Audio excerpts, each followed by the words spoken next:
of that.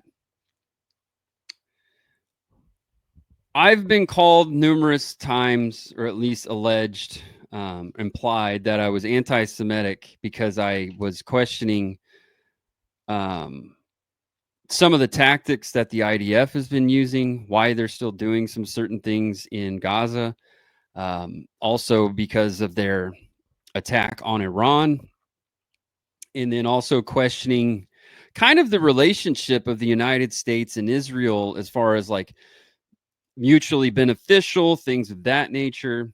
I never once mentioned Jews or the Jewish people, but apparently if you question that, then you're questioning Jews themselves somehow. Again, I've made this point before, but somehow you're questioning Jews and Jewish people themselves, even though that the most staunch pro-Zionists or pro-Israel or pro-Israel defenders like Ben Shapiro's, Dave Rubin's of the world will tell you that it is not an apartheid state that has a population of 20% of non-Jewish Muslims living with, or excuse me, non-Jewish Arabs living within Israel, the state of Israel, that are represented in the Knesset and their Supreme Court. So I guess I would also be anti whatever they are if I'm anti-Semitic for talking about them. But one of the very uncomfortable things about this is when so many of those people will say, and I notice a lot of them are very quiet about this, and they're being labeled as, they're just Trump stoolies. They're so super pro-Trump. They don't want to question it. They might mention it, and they might just pass it off as, oh, well, you got to just, FBI said so, and we trust Cash Patel, and we trust Dov Bongino, so there you go.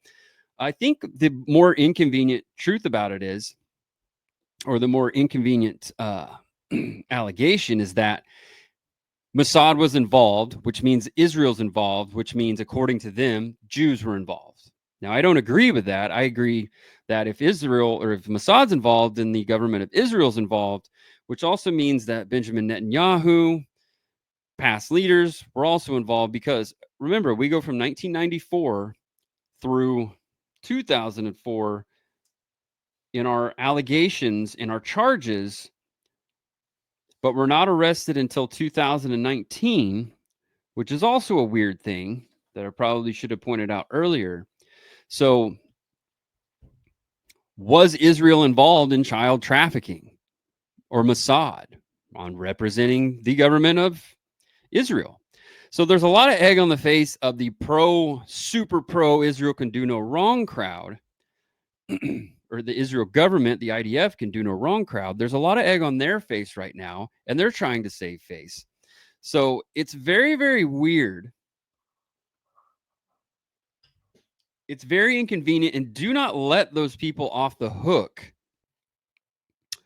for what they're saying, for them passing it off as just being Trump stoolies. Two things can be true at the same time, but the same folks notice their pattern of what Israel's doing in Gaza is justified because of October 7th, even to this day where they're still blowing up everybody. And, well, there's nothing to see here when it comes to Epstein. Now, that doesn't mean they're on the list as well. Whatever. Oh, I'm sorry. The list doesn't exist. My bad.